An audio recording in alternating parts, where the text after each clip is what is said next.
છોકરા હાટો જીવવું પડે, મારે શું જીવ કરવો, છોકરા લડાઈ રહે છોકરા જીવવામાં અમારે શું હક છે? ના ના તમે રડશો નહીં બેન, કેમ કે તમારા દીકરાઓ નાના છે અને એને હિંમત રાખજો.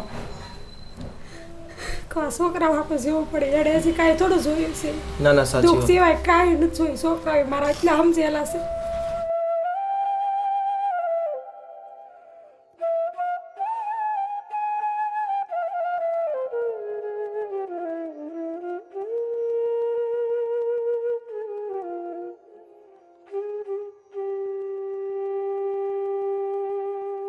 બેન મારું નામ પોપટભાઈ આહિર છે. તમારું નામ શું છે? સ્મિતાબેન ઘનશ્યામભાઈ બોરડ. બરોબર. આ તમારો દીકરો છે? દીકરો છે. શું નામ છે એનું? જયભાઈ. બરોબર. કેટલા જણા રહો છો પરિવારમાં તમે? 4 જણા. કોણ કોણ? અમે 2 દીકરીઓ ને મારા દીકરો. બરોબર.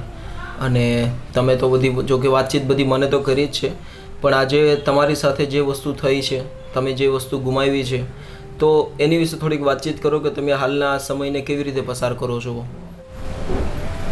તમે તો પહેલાં રડશો નહીં, અને આજે અમે તમારી મદદ માટે જ આવ્યા છીએ. ઘણા બધા લોકો આ વિડીયો જોઈ રહ્યા છે.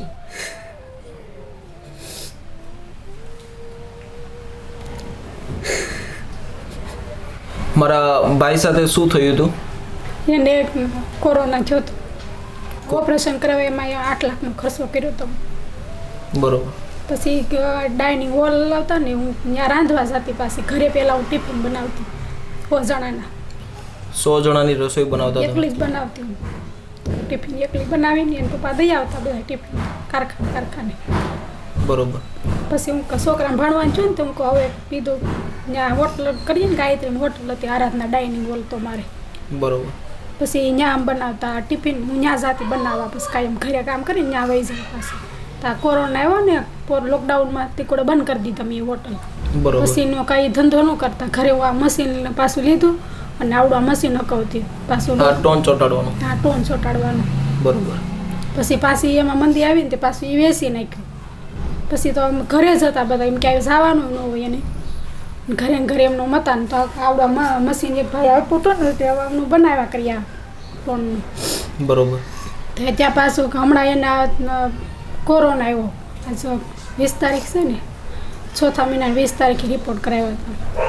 4થા મહિના એટલે હમણાં જ? હા, 4થા મહિનાની 20 તારીખે રિપોર્ટ કરાવ્યા. 3 દિવસ દવા લીધી ઘરે. પછી ફેર ન પડ્યો, કાંઈ દવાખાને જાય તે જાણીમાં હતા. તે જાણીને 15 દિવસ રાખ્યા. પછી ન્યાય ફેર ન પડ્યો એટલે યમ્સમાં ગયા. ફૂગ થઈ ગઈ હતી. અચ્છા, એટલે પેલું ફંગસ આવે છે? હા, એવું થઈ ગયું. તો અત્યારે શું તકલીફ પડી રહી છે તમને? અત્યારે તો હવે ઘરે કહું મુસીબતનું થાય. છોકરા ભણાવવા ત્રણ ભાડે રહી, ઘરે કહેવાનું રહ્યું મારે. બરોબર. તો ટોટલ કેટલો ખર્ચો થઈ ગયો હતો હોસ્પિટલમાં? ટોટલ 13 લાખનો. 13 લાખ રૂપિયાનો ખર્ચો થઈ ગયો. બરોબર. તો અત્યારે બેનોની શું કામ કરે છે? છોકરીઓ 2 સ્કૂલે ભણે છે ત્યારે. તો એકને 10મું છે ને એકને 12મું છે. બરોબર. એટલે 12મું તાને પૂરું કરાવવું પડે, મોટી છે. બરોબર. અને ભાઈ કેટલામું ભણે છે? એ 7મામાં આવ્યો. 7મું ધોરણ. તો અત્યારે તમે કેવી રીતે આ ઘર ચલાવી રહ્યા છો? મા દીકરો છે ને હાડી બનાવીને ટોન ચોટાડો? ટોન ચોટાડી. બરોબર. પછી હાથ દુખે છે ને, તે મશીન ઊંચું નથી થતું અમારથી. સિલાઈ મશીન હોય ને તો બીજું એમાં થોડું થોડું છા કરે એમ. છોકરીઓ ઘડી કે એમાં બેસી શકે ને, આવડી મોટી છોકરી આમાં છે ને, આમાં ન એ કોઈ કરી કે હાથ દુખે આખો દી, આખું આવી જાય આમાં. ના ના સાચી વાત છે. અને અમારી મુહિમ જ એ છે કે જરૂરિયાતમંદ લોકો સુધી પહોંચીએ, અને જેને મહેનત કરવી છે અને પોતાનું ઘર ચલાવવું છે, તો એવી દરેક માતાઓ, બહેનો, દીકરીઓને અમે જે પોપટભાઈ ફાઉન્ડેશનની પૂરી ટીમ થકી અને જે લોકો આ વિડીયો જોવે છે એના માધ્યમથી અમે અત્યારે ઘરે ઘરે જઈને તપાસ કરીને અમે સિલાઈ મશીન આપીએ છીએ. અને આજે આ તમારી ઘરની મુલાકાત લીધી અને તમારી વાતચીતને સાંભળી તેમ થયું કે અમારી એક નાની અમથી પણ મદદ જો તમને મળશે તો તમારા આવનારા સારું અમારું ઘર ઓલું થાય. આ છોકરા ભણીએ કે મારા પગભર થઈએ કે નકર અમે 2 જણા ઠેઠ લગી. હું પેલા દેહમાં ગામડે રહેતા, અમે 10 વર્ષ થાય આવ્યા છે. બરોબર.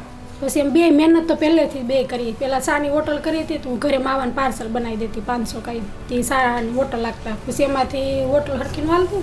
પછી કોઈ ઘરે ટિફિનનું ચાલુ કરીએ. ઘરે ટિફિન ચાલુ કર્યા હતા. બરોબર. તો એ કાંઈ રસોઈ મારે બનાવી દેવાનો. મેં 3 જણા રાંધેલ તોય 100 જણાનું કાંઈ 2 ટાણા બનાવીને દેતી. રસોઈ. દરરોજની રસોઈ 100 માણસ? હા, કાયમી. એટલે ઘરે જ બનાવવાની કે? ઘરે જ બનાવતી. કાયનું ગીતાનગરમાં રહેતા અમે. ગાયત્રી પાસે ગીતાનગર એવું ને. તો અત્યારે અહીંયા જે રહી રહ્યા છો એ ભાડાનું મકાન છે? હા, ભાડાનું છે. બરોબર. કેટલું ભાડું છે? 4500. 4500 રૂપિયા ભાડું છે. બરોબર. તો અત્યારે કેવી રીતે મેનેજ કરો છો બધી જ વસ્તુ? કેમ કે અત્યારે કોઈ આધાર નથી અને કોઈ એવું વ્યક્તિ નથી કે જે તમને સપોર્ટ કરી શકે, તો કેવી રીતે દિવસોને પસાર કરો? થોડું નો પછી નો મેળ આવે ત્યારે અમારા ભાઈ છે ને એ થોડોક સપોર્ટ કરે પછી. અચ્છા, ભાઈ બારું ને બધા સપોર્ટ કરે? બેનો પાસ છે તો પછી ક્યારેક ન હોય તો એ ભારોડા બધા સપોર્ટ કરે થોડો એમ. પછી કાયમ તો આપણે કોને કેવું એમ થાય ને. ના સાચી વાત છે. પણ આજે એક જ છે. એક જ ભાઈ છે. બરાબર. અને અમારા ફાઉન્ડેશન થકી એક નાનીમથી મદદ પણ જો તમને કદાચ ઘરે મશીન આવી જશે તો તમે એને મહેનત કરીને કંઈક સારું કરી શકશો. તો અત્યારે પહેલાં તો તમે મારી સાથે ચાલો. તમને જેવું મશીન ગમે છે એ રીતનું તમારી આવડત મુજબ તમને જેવું મશીન ગમે એવું મશીનને તમે પસંદ કરો, બરાબર? અને જે થયું છે તમારી સાથે એને તો અમે નથી રોકી શકવાના, કેમ કે આ સમય જ અત્યારે એટલો બધો ખરાબ ચાલે છે. કેમ કે આ કોરોનાની મહામારીમાં જેટલા પણ લોકોએ પોતાના સ્નેહીજનોને ગુમાવ્યા છે, પોતાના વ્યક્તિઓને ગુમાવી દીધા છે, તો આપણે એમાં કાંઈ નથી કરી શકવાના. પણ સમયની સાથે જો જીવવું જ પડશે અને મહેનત કરવી જ પડશે. છોકરા હાટો જીવવું પડે. મારે શું જીવ કરવો? છોકરા લડાઈ રે છોકરા જીવવામાં અમારે શું હક છે? ના તમે રડશો નહીં.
બેનને જેવું મશીન પસંદ હતું એવું મશીન આપણે લઈ આપ્યું છે. ફૂલી ઇલેક્ટ્રિક છે, મોટરનું જે પણ કાંઈ સિસ્ટમ છે બધું અંદર જ આવશે અને એક સારી કન્ડિશનનું મશીન કે જેને આજે મદદ કરી છે એવા રમેશભાઈ મેઘજીભાઈ શાહ કે જેને આગળ પણ ઘણી બધી રીતે મદદ કરી છે અને તે ઓસ્ટ્રેલિયાના રહેવાસી છે અને આજે એક પરિવાર માટે અમને નિમિત્ત બનાવ્યા અને આ બેનની જેમ બીજા 2 પરિવારો એટલે કે ટોટલ 3 પરિવારો માટેની આ મદદ એને ટોટલ કરી છે.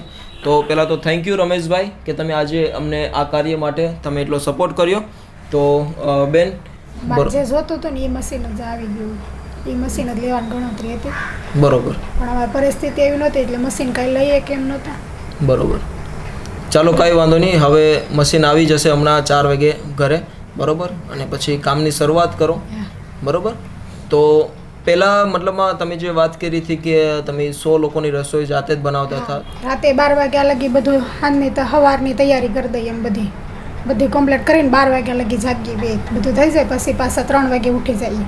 3 વાગે ઉઠીને પાછું રસોડું ચાલુ કરી દો. 7 વાગે ને ત્યાં રોટલી ચાલુ થઈ જાય. 9 વાગે ને ત્યાં ટિફિનનો ફેરો એક વયો ગયો હોય, પાછી રોટલી કરી રહો ને ત્યાં બીજો ફેરો વયો જાય 11 વાગે. એટલે આખો દિવસ રસોડું જ બસ. રસોડું તો સુવાનું આરામ ક્યારે કરવાનો? બસ એ બધું એમ આવી ગયું. 24 કલાકમાં 3 કલાક સુવા મળે રાતનું. બપોરે પાછું 11 વાગે ટિફિન વયા જાય. પાછા બધા મારે ઉટકવાના ઘરે. ટિફિન અમારા હતા, ઠેલી મારી બધું ઉટકીને સારું કરીને પાછા બપોર પછીના ટિફિન હોય એ પાછા 1 વાગે ચાલુ કરી દઉં તો એ 5 વાગે ચાલુ થઈ જાય. એક ફેરો દઈ આવે રોટલા ભાખરી બેવાનું દેતા અમે. બરોબર. તો જેને ભાખરી ખાઈ ભાખરી, રોટલા ખાય રોટલા. એ ટિફિન પાછા એક ફેરો 5 વાગે જાય, 7 વાગે જાય. તો એમાં કેવી રીતનું મેનેજ કરતા હતા તમે? રસોઈમાં અમે બનાવીને દેતા પણ એમાં છે ને અમુક લોકો પૈસા આપતા ને અમે બહુ ખોટા અમારા પૈસા એમાં થતા જમવામાં. એટલે જમીન વયા જાય પછી પૈસા ન દે. હજી ઘણા એના બાકી છે. આપણે ફોન કરીને તમે કે એમ બેન દઈ દેવું, ફોન ઉપાડતા બંધ થઈ ગયા બધા, કા ફોન નંબર બદલી નાખે એ રીતના કરે બધા. એટલે જમીને જતા રહે તેમ છતાં પણ એના મહિનાનું હોય કાર્ડ કરેલા તે કોઈ એમ કે ભાઈ આ મહિને ને ઓલા મહિને દેવું, તેમ 2 મહિનાના કાર્ડ થઈ જાય તો પૈસા ન દેતા. ઘણા પાસે 2 મહિનાના જ બાકી છે, 10,000 12,000. એટલે આવી રીતે લોકો હેરાન પણ કરે. એવી રીતના હેરાન કરતા બહુ છે. પછી જો લોકડાઉનમાં એટલે હોટલ બંધ કરી દીધી. પછી જમવાના પૈસા એનું કોઈ કાઢતા. ચાલો કદાચ કહેવાય છે કે આપણે ખવડાવેલું તો કોઈ દિવસ અનલેખે નથી જતું. જે પણ લોકોએ તમારા પૈસા ખોટા કર્યા છે, કદાચ જો એમાંથી કોઈ વ્યક્તિ વિડીયો જોતા હોય તો કદાચ બેનની જેમ જે રાત દિવસ જોયા વગર આવી રીતે મહેનત કરે છે, તમને એક જમાડવાનું સારું અમથું કામ કરે છે, ઘર જેવી રસોઈ તમને આપે છે. રસોઈ બનાવીને દેતી એમાંથી અમે જમી લેતા, એમાંથી 2 છોકરાઓ બધા એ જ રીતના ગાળવા ચાળવાની બધી કમ્પ્લીટ કરીને કોઈ દિવસ હડેલું મેં જવા નથી દેતી. 100 લોકોની રસોઈ ત્યારે જ બનતી હોય તમારામાં ભગવાન એટલી હિંમત આપી હોય, કેમ કે તમે એક સારું ખવડાવવાનું જાણો છો. દર રવિવાર તો મિષ્ટાન બનાવીને દેતા, દર રવિવાર દેવાનું બધું નવીન બનાવીને દેતી. અને તેમ છતાં પણ લોકો આવી રીતે તમને હેરાન પૈસા ન કાઢે, અમુક જમીન વયા જાય એમ. ના, આવ તો વસ્તુ ખોટી કહેવાય. ભલે તમે મહેનત કરતા એમ કરે આપણા ઘરના ગાંઠના અમારે બહુ ગુમાવવા પડતા પૈસા. તો અત્યાર સુધી કેટલું પેમેન્ટ તમારું બાકી છે? 3-4 લાખ જેવો છે બધા પાસે લેવાના. 3 થી 4 લાખ રૂપિયા બાકી છે. બધા એ ચોપડા પડ્યા જ છે અમારા પાસે બધા. કોઈ કાઢતા જ નથી. નંબર એ બધા બદલી નાખ્યા. કોને ફોન કરીએ આપણે? ઓળખતા ન. હું તો કોઈને ઓળખું નહીં. પાછી મારે ત્યાં રસોડામાં રસોઈ બનાવવાની હોય, રોટલી ને એવું. મને ખબર હોય ને જમવા કોણ આવે ને કોણ ગયું એ રીતે. એટલે એ તો બધું મારા ભાઈને જ ખબર છે. એને બધી ખબર હોય. અને એને તો એક કાંઈ ભલામણ નથી કરી મને. હસોડી કામ છે અહીંયા કોઈ પાસે પૈસા બાકી એ કે દવાખાને હતા ત્યાંથી પછી 7 જમણ તો હું ગઈ નહોતી. મને બીપી લો થઈ ગઈ પછી હું મળવાય ન જતી. નકર તો કાયમ જતી 2-3 કલાક મળવા એમ દવાખાને મળવા જવા દેતા. 2-3 કલાક કાયમ રહે નારે. પણ પછી મને મજા ન રહેતી ને પછી હું ન ગઈ 4-5 દી દવાખાને હસોડી. ચાલો કાંઈ વાંધો નહીં બેન. તમારા જે પણ લોકોએ પૈસા ખોટા કર્યા છે, કદાચ એને ખાધેલું તો છે જ, પણ તમારું ખાધેલું તો ક્યાંય અનલેખે જવાનું નથી. તમારા દીકરાઓને કામ લાગશે. પણ એક નમ્ર અપીલ કરીએ છીએ દોસ્તો કે કોઈ પણ વ્યક્તિ આવી રીતે મહેનત કરે છે અને પોતાની મહેનતનું કમાય છે તો આવી રીતે લોકોના પૈસાને ખોટા નહીં કરો. તમે કોઈનું ખાઓ છો તો એનું ઉધાર પણ નહીં રાખો, એને પૈસા તરત આપી દો. કેમ કે એ રાત દિવસ જોયા વગર આવી રીતે મહેનત કરી પોતાના દીકરાને ભણાવતા હોય છે. અને રકમ બેને વાત કરી કે 3 થી 4 લાખ રૂપિયા બહુ મોટી રકમ હોતી હોય છે એક સામાન્ય વ્યક્તિ માટે. અને આ પૈસાથી કોઈ વ્યક્તિના જીવનમાં ઘણો બધો બદલાવ આવી જતો હોય છે. તો જે પણ વ્યક્તિએ પૈસા ખોટા કર્યા છે તો પ્લીઝ બેનનો કોન્ટેક્ટ કરો. અને એને પૈસા તમે કદાચ એને નથી ઓળખતા તો એનો આરાધના ડાઇનિંગ હોલ કરીને એની હોટલ હતી, જોકે અત્યારે બંધ કરી દીધી છે, પણ એ લોકોને આવી રીતે સપોર્ટ કરો. તમે આમ નથી સપોર્ટ કરી શકતા, પણ જેનું ખાધેલું છે તો એને પરત કરી દો, કે જેથી એની રકમ પેટે એને પરત કરો, કે જેથી એના ઘરમાં થોડુંક અમથું આપણે એને મદદ કરી શકીએ.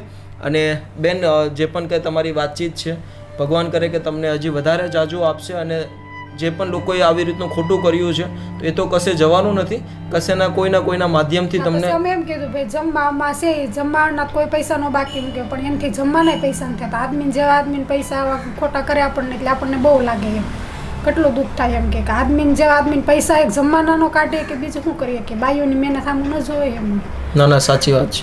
આદમીને આપણે 100 રૂપિયા તો હાંજ સાથ ગમે ને કામીને જમવાના બેટાણા નથી કરી શકીએ. ના બિલકુલ કરી શકીએ, પણ ચાલો જેણે પણ લીધા છે કદાચ પૈસા અને તમારા પૈસા ખોટા કર્યા છે, એને આપણે એક જ સંદેશ આપી શકીએ કે કોઈ પણ હોય, તમારી જેવા ઘણી બધી મહિલાઓ મહેનત કરતી હોય છે, તો એની સાથે આવું ના કરે. બિલકુલ. તો લોકોને પણ નિવેદન કરીએ છીએ દોસ્તો કે વિડીયોને જેમ બને તેમ દરેક ગ્રુપમાં શેર કરતા રહેજો, લાઇક કરજો, વિડીયોને જેમ બને તેમ દરેક ગ્રુપની અંદર ફેલાવજો. અને જે પરિવારની સ્થિતિની વિશે તમને આજે બતાવવાની કોશિશ કરી છે, તો એક નાની અમથી મદદથી પણ એના જીવનમાં ઘણો બધો બદલાવ લાવી શકીએ છીએ.